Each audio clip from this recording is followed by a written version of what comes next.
Avant de passer au buffet, nous allons accueillir Madame Métia, un caviste, M.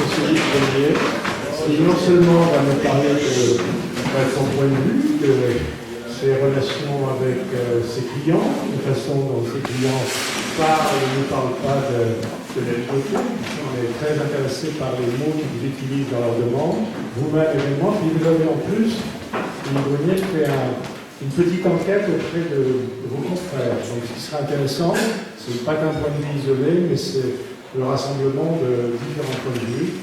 Donc, écoutez, on vous laisse la parole. Je sais que vous avez pour appuyer votre intervention quelques visuels que Joël passera au gré de l'humeur. Voilà, de l'humeur de Joël, donc on craint le pire. Bien, les ouvrages qui sont là, ce que m'a indiqué tout à l'heure plus tard, c'était le livre qui m'a été généreusement offert. Elle va en amener quelques-uns. Je ramène que c'est en consultation libre, mais que bien sûr, il y a quelque chose à régler. Hein, je dis ça en riant. Je vous passe la parole. Merci. Je voulais juste, à partir de mon expérience, vous apporter une illustration des propos qui ont été tenus ce matin. J'ai beaucoup de recoupements. Plus près, plus près. Comme ça, là, ça marche. J'ai questionné 13 cavistes en Saône-et-Loire uniquement. Sur ces 13 cavistes, il y en a 8 qui proposent plus de 5 aligotés différents. Et il y en a 5 qui proposent 1 ou 2 aligotés. Ça laisse voir un petit peu deux tendances. Soit on garde l'aligoté comme le vin de soif dont on a parlé aussi tout à l'heure, soit on en fait un vin de consommation plus qualitative et un vin d'amateur éclairé. Voilà. Ça, c'était, on peut voir un peu. Oui, on peut voir un peu. Alors, pour ma part, moi, j'offre en ce moment, j'ai fait une. Voilà, image bouteille, ou même la petite vidéo. Ah, la petite vidéo. Ouais, la petite vidéo. J'offre en ce moment, j'ai fait une petite vidéo hier soir, j'offre en ce moment plus de 12 aligotés à la cave. J'ai fait aussi autre chose tout à l'heure parce que je n'avais pas cette info. Je vais vous livrer une autre information assez concrète. Depuis 2 ans que j'existe, j'ai acheté 6000 Bourgogne blancs. Et j'ai acheté 620 aligotés. Donc c'est plus que je ne pensais. Parce que j'allais vous dire, en répondant à une question, en disant qu'est-ce que ça représente, j'allais dire que ça représente 2% ou 5%, mais c'est presque 10%. Donc ça montre que quand il y a un intérêt du caviste ou un intérêt du conseil qui peut être apporté aux consommateurs, c'est quelque chose qui a tendance à se développer. La grande richesse pour moi de la ligotée, c'est aussi sa diversité qualitative ou sa diversité de dégustation. On a des bulles, on a des macérations pelliculaires, on a des assemblages et on a des aligotés qui reflètent de grands terroirs. Donc ça fait des vins assez différents les uns des autres. Ce qui est aussi, j'ai relevé et je suis d'accord aussi que c'est aussi un cépage qui peut être lieu d'innovation. Est-ce que vous connaissez, moi j'aime beaucoup aussi l'aligoté qui est utilisé en macération comme un rouge, c'est une macération plus courte, mais on appelle aussi les vins oranges. Il y en a quelques-uns qui se font et moi je trouve que c'est très intéressant pour la table notamment. Qu'est-ce que je voulais vous dire d'autre? Je voulais juste préciser qu'on va en goûter un tout à l'heure. Ah d'accord. Les consommateurs, quand ils rentrent chez les uns et chez les autres, et en particulier chez moi, peu entrent dans une cave en demandant un aligoté. Et ceux qui le font, notamment les personnes en visite en Bourgogne, le font pas toujours pour des bonnes raisons.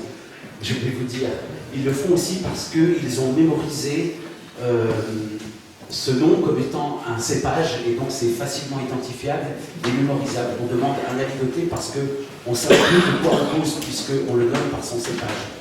Et pour moi, la réduction de l'aligoté à son seul cépage est dommageable et n'est pas représentative de ce que l'aligoté peut devenir. L'achat sur des aligotés un petit peu plus qualitatifs, plus coûteux, se fait toujours à la suite de conseils. Je n'ai pas parlé de la fourchette de prix.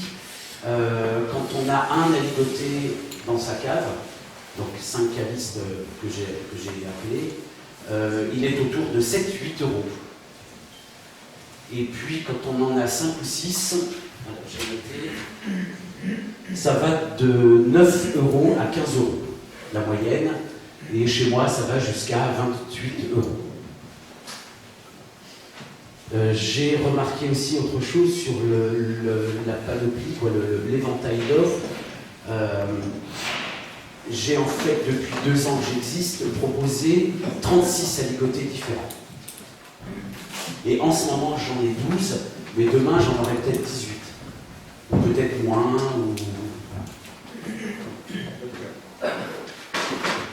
C'était un petit point de vue, un petit tour d'horizon sur des choses concrètes au niveau du marché. J'ai eu assez retrouvé dans ce que dont vous avez parlé tout à l'heure. Merci. Il y a des questions. Voilà. Mais sur les 36 que vous avez sélectionnés, pourquoi 12? Comment vous avez fait votre sélection? C'est parce qu'on les a tous vus. Oui, vous n'avez pas pu vous approvisionner? Non, je ne cherche pas un vrai professionnel. Je cherche. Ce qui est bu, on passe à autre chose. Hein. Moi, des fois, j'achète seulement. C'est de la gestion de ma cave. Moi. Je ne cherche pas à m'approvisionner à tout prix de quelque chose qu'on a aimé hier. Il y a tellement de choses à découvrir. Voilà. Découvrir des nouvelles. Oui.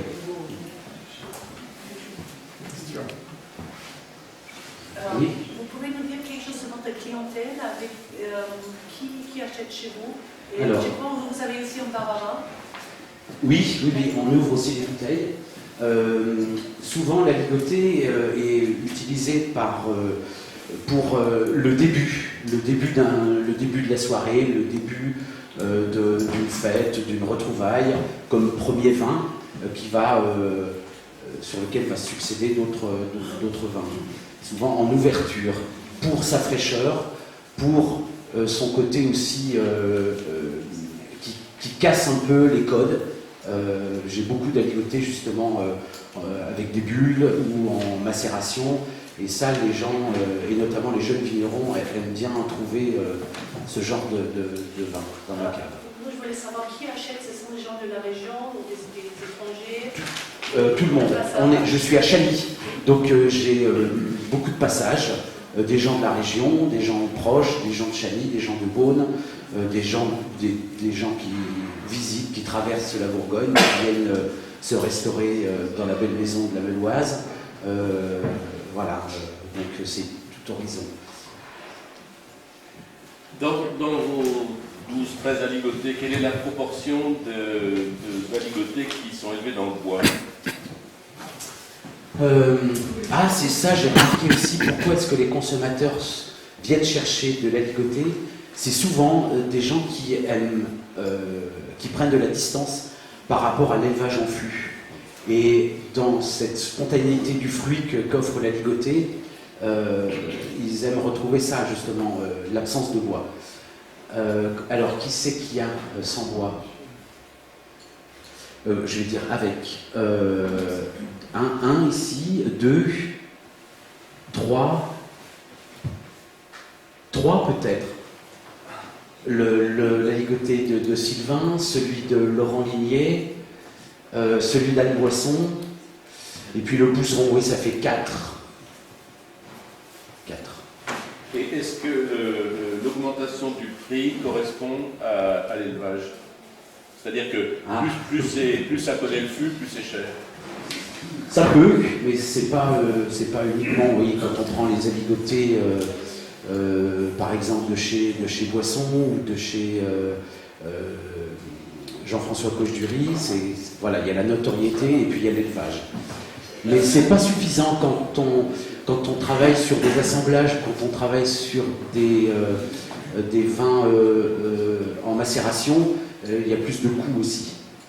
Justement pour rebondir sur la question de Jean, Quand vous avez une gamme comme ça, avec aussi une variabilité de prix, quels sont les arguments que vous mettez en avant pour orienter le client plutôt vers un produit qu'un autre? C'est jamais sur l'utilisation du cépage, c'est plutôt l'utilisation de ce que va rendre le vin lui-même en plaisir, sur la définition un petit peu du plaisir qu'on va avoir à goûter un aligoté rafraîchissant, un aligoté aromatique, un aligoté représentatif d'un terroir, d'une parcelle, ou témoignage d'une méthode de l'élevage, ou alors de l'aligoté avec une signature. Par exemple, quand je vais proposer celui d'Anne Boisson, ça va être complètement différent de celui de Laurent, de Nicolas Maillet, par exemple. Est-ce que je réponds à la question un peu Est-ce que le prix est un élément qui rentre en ligne de compte? Non, pas directement. Le prix n'est pas lié à l'aligoté. Le prix est lié à ce qu'il y a dedans la bouteille. Oui.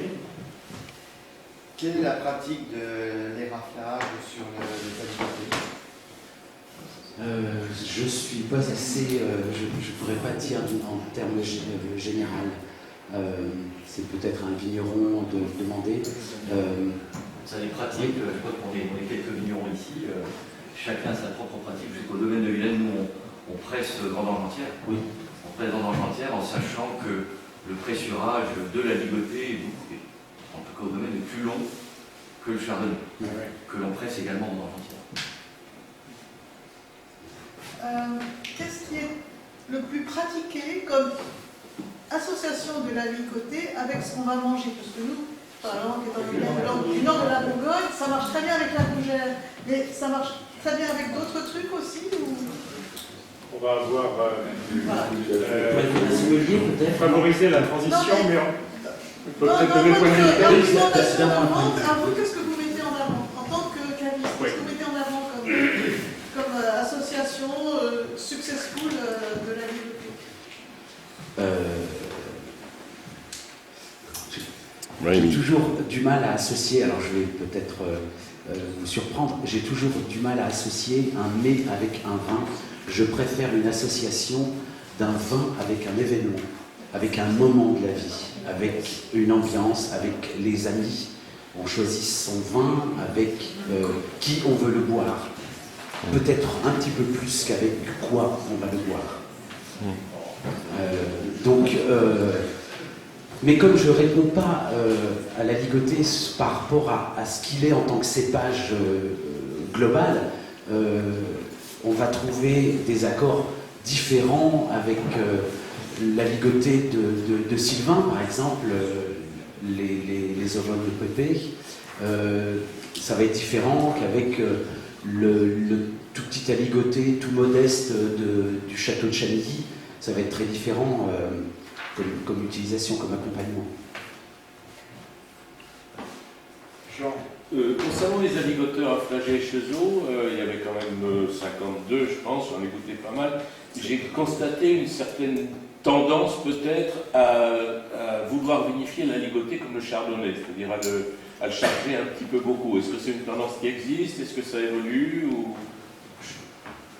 Je trouve pas, peut-être majoritaire, mais c'est pas ce que je... Il y avait quand même pas mal de cuvées que je trouvais un peu fait trop à la bourguignonne. D'accord, un petit peu lourd, oui, un peu plus...